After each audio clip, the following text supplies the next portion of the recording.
Hi class and welcome to Module 5. Can you believe we are almost finished with the course?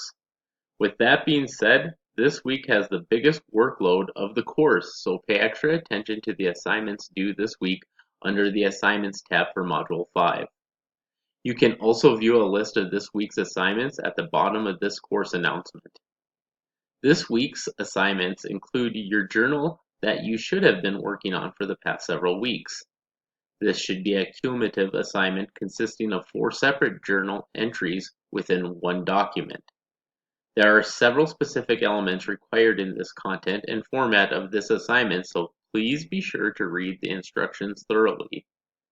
And don't forget, we will have our final live session this Tuesday, December 4th at 6:30 p.m. Central Standard Time.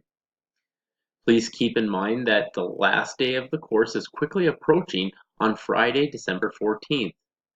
There will be no late work accepted after this date for any reason.